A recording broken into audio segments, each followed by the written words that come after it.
Asalaamu calaykum. Soo dhawaada muuqaalkeena maanta.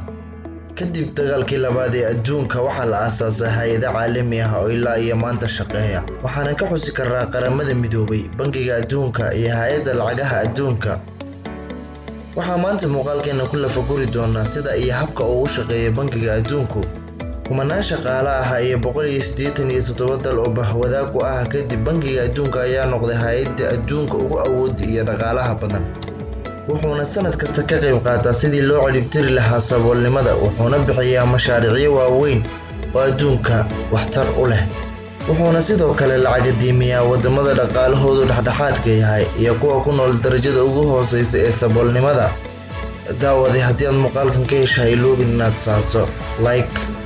Bangiga Adduunka ayaa la aasaasay 1944 waxaana lagu aasaasay dalka Mareykanka heshiiskii Bretton Woods Conference, waxaana la odhan jiray horaantiiba International Bank for Reconstruction and Development oo loo soo gaabsado IBRD.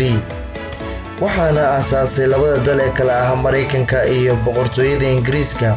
hadafkii ugu horreeyay ee loo aasaasayna wuxuu ahaa sidii dib loogu dhisi lahaa qaaradda cajuusada ee dagaalkii labaad ee adduunka ku burburtay, waa qaaradda Yurub.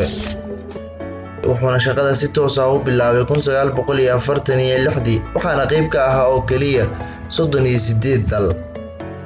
deyntii ugu horreysayna waxaa la siiyey dalka France 1947 midaas oo khasaaro ba'an ka soo gaaray dagaalkii labaad ee adduunka. Bangiga Adduunka ayaa ah goobta ugu weyn adduunka ee lagu raadiyo research-yada caalamiga ah sida caafimaadka, waxbarashada, nafaqada ama nutrition-ka, dhaqaalaha, cadaaladda iyo sharci fulinta. Bangiga ayaa bixiya mashaariicyo waaweyn sida wadooyinka isku xira laba dal, mashruucyada quwadda korontada, beeraha iyo weliba daamamka. ahmiyadda ugu sarreysa ee bangiguna waa sidii loo ciribtiri lahaa saboolnimada. bangigu wuxuu deymo siiyaa wadamada dakhligoodu dhexdhexaadka yahay, wuxuuna ku siiyaa dulsaar yar, midkaasoo weliba ka yar amaahdii ama deymihii ay kaga heli lahaayeen bangiyada caalamka kale ama bangiyada wadankooda.